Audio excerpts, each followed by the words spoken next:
All right, what's up, everybody? So in today's video, I'm going to be breaking down Army basic combat training on a day-by-day schedule. So for this video, I made up a calendar, kind of just based off of our last cycle that we did. So the dates aren't, super accurate to any real-world correlation, but it gives you a day-by-day breakdown of what you'll go through in your 10 weeks of basic combat training. So it's important to note that depending on your MOS, you might not have a BCT per se. You might have one station unit training where you'll have your basic combat training and your advanced individual training kind of combined together. But regardless of MOS, these first 10 weeks are all going to be the same. For my qualifications to speak on the subject, I spent 2 years as a drill sergeant at Fort Leonard Wood doing 12 Bravo, 12 Charlie, one station unit training, as well as one cycle, which was BCT only for the juniors in high school.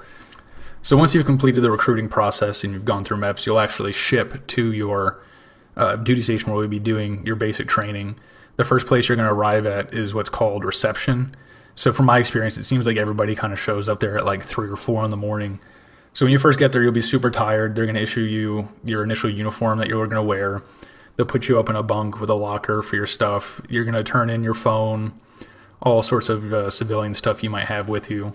And you're going to spend the next 7 to 9 days in processing, going through medical checks, a lot of paperwork, and a whole lot of waiting.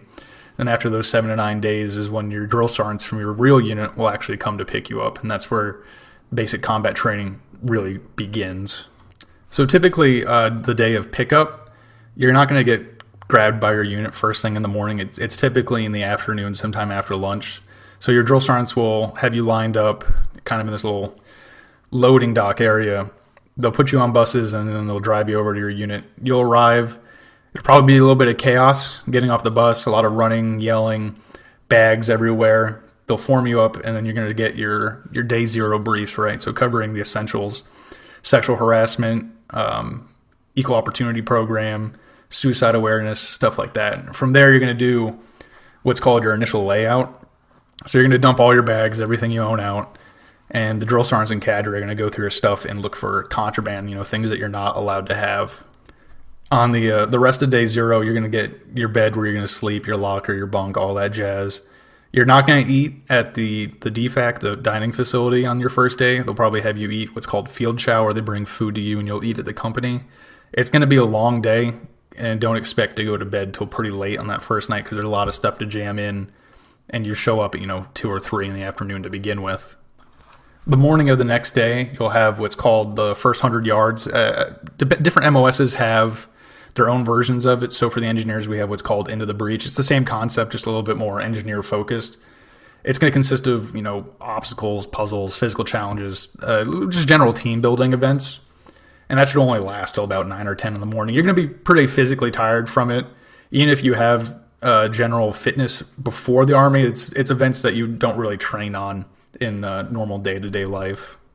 Once the first 100 yards is over, you're going to begin what's called a yellow phase. So this was something that was added in for COVID quarantine time, and the Army kind of just held on to it. So this is going to be about 10 days where you learn basic Army stuff without as much stress or, let's say, aggression from the drill sergeants. They're going to be teaching you drill and ceremony, weapons handling, a lot of classes, probably about 45 individual classes you'll cover in these 10 days, mostly PowerPoints.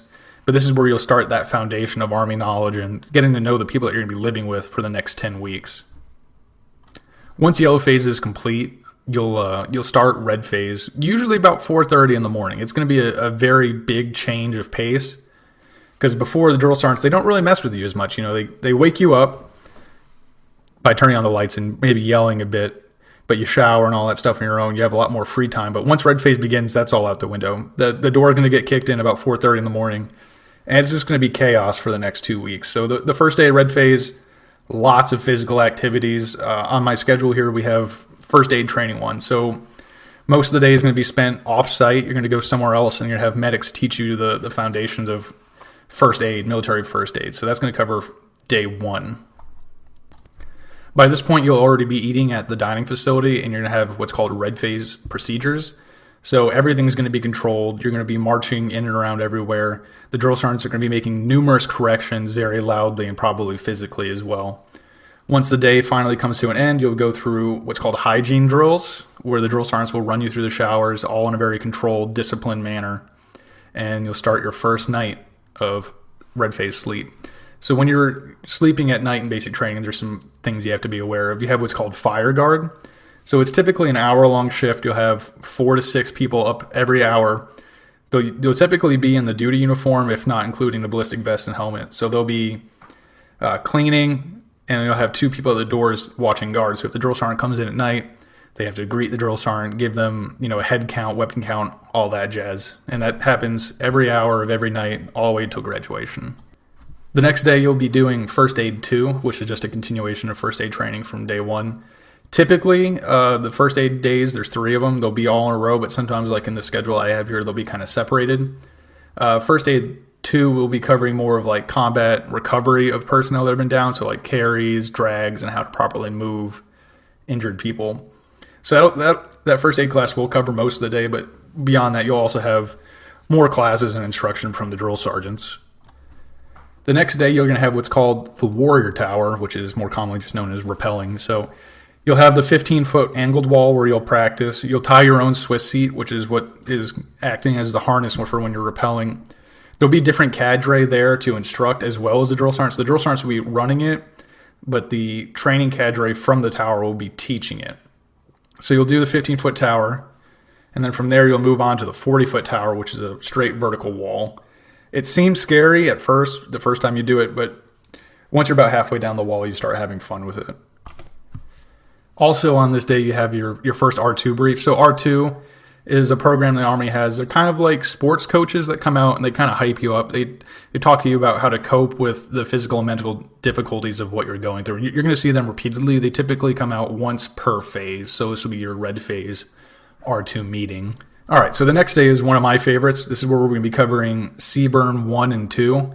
So CBRN 1 is your first half of the day. It's going to be an introduction to chemical, biological, radiological, and nuclear warfare, right? So you're going to learn how gas masks work, how to properly don the gas mask, the suit, how to clear it, and how to protect yourself from dangerous biological and chemical contaminants. So after lunch that day, you're going to start CBRN 2, where you're going to travel over to the gas chamber. So the gas chamber, it's everything that you think it is. So you're going to get up there, you're going to go into the chamber with your mask on already.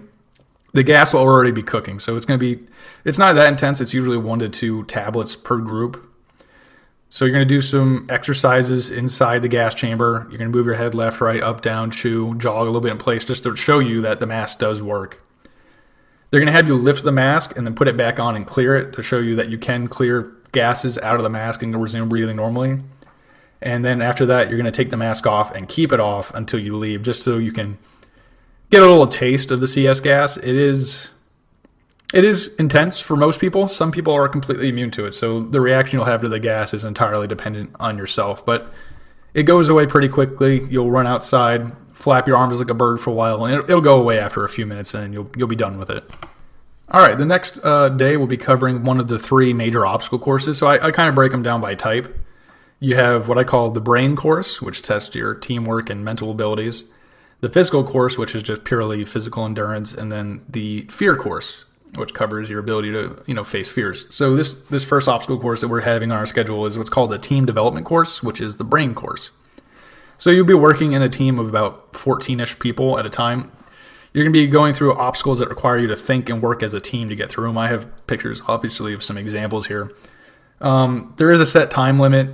It's not really a pass-fail event. You kind of just do the obstacle until you get it right. I mean, there's consequences for failing, but it's just more push-ups, which you'll get used to over time. And that covers usually about the first half of the day. After that, it's just going to be more classes and training back at the company from your drill sergeants. After that, you have your first red phase Sunday. So Sundays in basic training are generally considered rest days. Don't get confused and think that you won't get messed with on Sundays. If you're doing something stupid, you're going to get something stupid in return. There's various church services that are available for pretty much every major religion. If religion's not your thing, you'll have what's called secular time at the company, where you have time to kind of rest, refit, take notes, go over what you learned the previous week. And then this will be on every single Sunday throughout your entire time of basic training. All right. The next Monday, you're going to finish out First Aid 3, and then you'll be done with first aid training. So this week, you're going to start prepping for what's called hammer, the first field training exercise, which will come at the end of the week. You'll spend pretty much the whole week preparing for that. And arguably all of red phase was working towards hammer, but I digress. The next day, you're going to be doing the confidence course. So the confidence course is a lot of heights, a lot of things where you might not necessarily be comfortable. You're going to have the 40-foot Jacob's ladder, which is just a vertical ascent, the tough one, which is just tall. A lot of things where people who are scared of heights make funny faces. So that'll take you through the first half of the day. Then in the afternoon, you'll have the commo class. So you'll take a bus or march over to a different classroom, which will have cadre there. That'll teach you all about radios, how to talk on the radio, how to report things through the radio. Very, very dry class, and you'll be physically exhausted from the confidence course. So this is more of just a struggle to stay awake. So for the last obstacle course you're going to be doing in red phase, you'll have what's called the physical endurance course, or PEX. So this is more of an individual event. You will be running through it as a platoon, but it's about, I think, 18 obstacles, which aren't really that physically challenging. It's just the succession of doing them back to back while running in between them can kind of catch up to you. It's simple stuff: running over walls, crawling through tunnels, crawling under a wire, climbing ropes, just basic stuff like that. So what they will do at the end of this is they'll have each platoon pick 5 to 6 individuals who did best on the obstacles. And those 5 to 6 from each platoon will compete against each other. They'll run through the course again for time. And then whoever wins as the platoon will win what's called a streamer. So each platoon carries a phase banner, which is just a flag that shows the color of what phase of training they're in. So at this point, each platoon will have a red phase banner. And certain events like PEX, they can win the streamer, which just says PEX on it, just showing that that platoon was better at whatever event. And the privates, they just lose their mind over these streamers. They will compete to the death to earn these streamers. So this is the first streamer event in basic training. The next day, you'll have your first Army Combat Fitness test. In yellow phase, they will have covered the events and taught them to you. So this will be your first time actually completing all the events. It's 6 events. They measure your physical endurance and strength. It's not that hard to pass. The area I see people struggle with the most in basic training is typically the 2-mile run, but that can be overcome with just basic training. That'll be pretty much your only event for the day. After that, it's just all prep for hammer, which begins the next day. So hammer's going to start early in the morning. You're going to head out of the company on the 5-mile ruck. So the 5-mile ruck breaks a lot of hearts because it's not something that people are really used to. Once you actually finish the ruck and you're in the field training site, you're going to be outside for the entire time, 2 days, 1 night. You're going to be doing field craft, face painting, working on the skills that you've learned so far. So you're going to be using the gas mask, you're going to be using the radio, you're going to have your weapons. You're going to set up in patrol bases and do very, very basic field-orientated tasks. This is really more of classroom stuff, but outside. So you'll sleep overnight, you'll be pulling guard, you're going to get attacked, there's probably going to be explosions or gunfire to wake you up in the middle of the night, all normal things that you'll get used to. Hammer will wrap up about mid-morning the next day, and by this point it's a Saturday, so you're going to be going to what's called the troop store. So the troop store is just a store where you get, like laundry detergent, more pens, envelopes, and anything that you really need as a basic trainee. The males, every time they go to the troop store, they're going to get their head shaved. Females can get haircuts if they like. But yeah, every male is going to get their head shaved while they're at the troop store. And then they pretty much wrap out the weekend. You're typically done with red phase by now. So red phase ends with hammer. That doesn't necessarily mean that you get to phase over. So you can get treated like a red phase private throughout the entire time you're there. There's no obligation for them to treat you differently.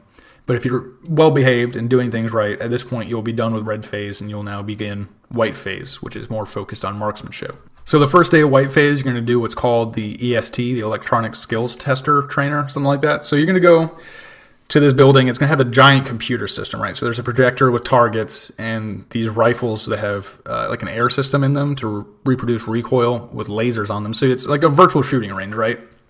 And you're going to practice grouping and zeroing with your M4. So grouping is getting your shots to be close together so you get that precision. And then zeroing is how you actually adjust the sights of the weapon to your eyes so that that grouping is in the middle of the target. And that's going to take a lot of work if it's your first time shooting. So you're going to be doing that on the Electronic Skills Trainer for pretty much the whole day. And then you'll have your second R2 brief, the white phase R2 brief. The next day, you're going to be going out to the range and shooting actual bullets. You're going to be doing the same thing you did on the EST, but live. So you're going to be doing the backup iron sights group in 0. So you'll start out with about 20 rounds. They'll have you shoot iterations of 3 rounds at a time, and they'll give you corrections and adjust your sights until you're grouped in 0'd. Just due to the skill level and the time that it takes, this usually takes 2 to 3 days. The majority of the company is done in the first 2 days, and the third day is typically reserved for what we call hardcores. It's just the people that absolutely can't get right. But they'll stay out there all day until you get your weapon grouped in 0'd. So once you finish the 3 days of backup iron sight group in 0, you're going to go on to what's called LOMA, locations of misses and hits. So this is a special range where the targets are between 150 yards to 300 yards out. Around the targets, there's these acoustic sensors. They will pick up the bullet and where it travels past the target, even if you miss. So as you're shooting, even if you're not hitting the target, the computer screen from where you're firing will tell you the adjustments you need to make so that you're actually hitting the target. And it'll, what's called confirming your 0, making sure that what happened on paper correlates to real life to hitting real targets. And that'll take generally just a few hours, because at this point you understand how to shoot. Your group in 0 is good. And then in the afternoon, you're going to start combatives training, which is like the hand-to-hand fighting portion. It starts out very, very basic. The first day, you don't even actually cover any fighting stuff necessarily. More so movements and techniques like shrimping, EOs, beach bodies, stuff like that. And that combative is going to continue on the following Saturday as well. You start working on grappling techniques and stuff like that. The following Monday, we have the EST again, but this time we're going to be running through the qualification course. So to qualify on the M4, it's 40 rounds, 40 targets. You're going to work from the standing, prone unsupported, prone supported, kneeling, and then standing again using a wall-shaped barrier. So you're going to run through that a couple times at the EST throughout the morning. And then you're also going to have your second Army Combat Fitness test. There's going to be an ACFT every single phase.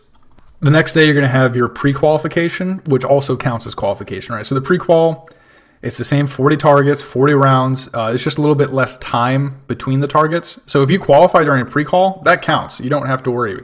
You're good. If you just need it as practice, you use it as practice. And then the next day, you'll have the backup iron sights qualification for anybody who didn't finish on the first day. It's pretty easy stuff. They'll have you shoot over and over and over again until you pass. After that, you're going to start the same process that you did for our backup iron sights with the close combat optics. So the first day will be EST again, but this time with the red dot sight, grouping and zeroing, combatives in the afternoon. Day after that, CCO group in 0 on live targets, live rounds. You're going to do that for 2 days. On this schedule, we had an admin day for that following Monday. That happens. You'll have training holidays, just normal holidays you have in the real world. Training has to stop for basic training as well. After that, you have LOMA again with your close combat optic, pre-qual, qualification, and then I have another training holiday on this schedule. So about towards the end of white phase, you'll have the DNC competition, which is another streamer event, as well as the rifle qualification. Forgot to mention that. But yeah, you'll have a competition where as a platoon you'll compete. You'll have a scripted, choreographed list of DNC maneuvers and positions you have to go through, and they're graded, and whoever wins gets the streamer. And then in the afternoon, you go to the troop store again. The troop store is pretty much every other weekend while you're at basic training. At the start of the next week, we have Anvil, which is the second field training exercise. So you'll start it off very similar to Hammer. You'll have a 7.5 mile ruck out to the training site. Again, 2 days, 1 night. This time, though, you're going to be doing a lot more than just classes. You're going to start running very basic missions. So the drill sergeants will be running pretty much everything. They'll do all the planning and coordination for the missions, and then you kind of just act as little robots. So you'll run through very, very basic stuff. And then at the end of that, you'll have the land nav. So you'll have been taught land navigation earlier on. I have a video on the basics of land navigation. So you'll go out in 4 to 6 man teams, and you'll just have to find these 5 points. Very basic stuff. And then whichever platoon completes that the fastest typically gets a streamer for that as well. And then once Anvil is complete, that's the end of white phase. That's 2 of the 3 major phases down, and you go on to blue phase.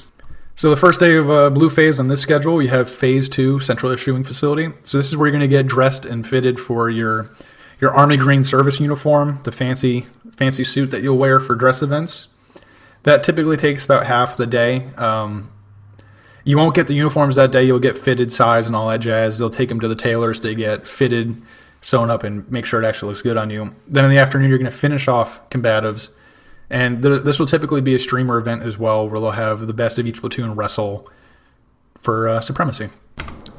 All right, and then the next day, second day of blue phase, you're going to conduct hand grenades. So hand grenades is kind of split into two portions. So the first portion, you're going to receive instruction on the different types of hand grenades and what they do, be it smoke, thermite grenades, and then your regular frag grenades as well. So you'll have to identify the grenades properly after getting the course. And then you're going to run what's kind of like an obstacle course of sorts. So you'll have 7 different stations, if I remember correctly, where you're just going to throw grenades from different scenarios, like attacking a bunker, stuff like that. And it is graded. It is a qualification course, much like the rifle qualification. So the grenades have to land within a certain distance of the targets, and you have to get a certain amount out of the 7 to pass. And you have marksman, sharpshooter, and expert for hand grenades as well. And then after that's done, you're going to go over to the live bay. So you're going to practice with some dummy grenades for quite a while beforehand. Eventually, you'll get to do the live grenades. You'll throw 2 live grenades in the grenade pit, and there'll be an instructor with you to make sure you don't blow yourself up. And then that pretty much takes up the entire day. The day after that, you're going to have your what would be your final ACFT if you're doing basic combat training. So this is the one you have to pass, right? So if you're not an OSIT, you're just doing the regular 10 weeks. If you do not pass this blue phase ACFT, you're going to get recycled, meaning that they're going to send you to another company that's probably 2 weeks behind the one you're at, so you can basically redo all of blue phase or maybe even earlier. So you need to pass this ACFT. The rest of the day after that is just going to be prepping for the next field training exercise, which would be the Forge, the final culminating exercise for BCT. The final day of training before the Forge, you're going to do what's called Buddy Team Live Fire. So this is where you're going to be working in 2-man teams. You're going to be shooting and bounding, moving past each other. So you're basically assaulting in a straight line. So you'll do your shooting with the blanks. You'll be doing a lot of practice beforehand because this is considered a high-risk event. So you'll do your shooting with the blanks. You're going to throw some mock grenades, and then you're going to go to the live bay, where you're going to be shooting live rounds relatively close to each other. So there's going to be a drill sergeant directly behind each of you with basically their hand around your neck to make sure you don't kill each other. And then you'll throw a mock grenade at the end of that. So it's an all-day event because they can only run 2 people at a time across 5 lanes. So depending on how big your company is, this really could take 6 hours sometimes. It just depends on how it's run. But after that, the next morning you start the Forge. So on this schedule we have it starting off with Battle, March, and Shoot. So Battle, March, and Shoot, you're going to be wearing your full kit, vest, helmet, weapon, all that jazz. You're going to do a 5-mile ruck march to a live fire range. Once you get there, they'll have you do some exercises to get your heart rate up, and you're going to do a rifle qualification there as well. And this is a streamer event, Battle, March, and Shoot, as was grenades. I forgot to mention that. But yeah, Battle, March, and Shoot is a streamer event where the cumulative average for each platoon for the marksmanship after the physical events is calculated. So that should take about most of the day. After that, you're kind of just going to be sitting around until nighttime. And then comes the infamous Nick at Night, the night infiltration course. So that infiltration course, you as a company are going to be low crawling through the sand, under barbed wire. There's going to be stuff exploding around you, flares going off above you. And then there's going to be 2 machine guns opposite of you that are shooting over your head. So they're going to be shooting live rounds above your head. It's not really that dangerous, but it scares people. So you're going to be crawling for a good couple 100 feet. So if you're not physically conditioned at this point, you're going to be hurt, and that takes you to about midnight. And from there, you're going to move to the field site where you'll continue Forge. So at Forge, you're going to be running missions just like Anvil, but this time the planning and logistics is going to be on you. So the drill sergeants will be there to facilitate, but they're giving you a lot more control over the missions, which also means if they fail, it's on you, right? So you might have to redo some lanes or, kind of think things out if they go wrong. But this is where it kind of culminates all of the knowledge that you've learned over the last 10 weeks. Also on the schedule this day, we have the Pugils competition, which is what everybody loves. It's from the movies. You fight each other with giant Q-tips, and whatever platoon has the strongest person wins the streamer for that as well. After you've done all your lanes and all your missions, it's usually about 3 days, 2 nights, you're going to end Forge with a 10-mile ruck march. This is a heartbreaker because this is at the end of the field, whereas all the other ones were at the beginning. So now your feet are probably soaked through with sweat, rain, snow, or whatever, and you got to do this 10-mile ruck after you're pretty damn tired. But once you're done with that, they'll have like a little bonfire ceremony. Like, you guys are in the Army now. You're soldiers. You'll get that fancy-dancy U.S. Army patch, and then you're done with blue phase, right? So after that, you got a couple of days of graduation prep, cleaning your gear, turning it in, cleaning the bay, cleaning everything that you've touched because you're dirty and nasty, right? So, fun fact, if your gear's not clean by the time family day comes around, you don't have family day. Just keep that in mind. All right, so day before graduation, family day. That's the time where your family will come. They'll pick you up at like 11. You'll have a few hours to hang out, go to the shop at, get them stickers, commemorative t-shirts, all that jazz. That day ends pretty quickly. You spend your last night in the barracks.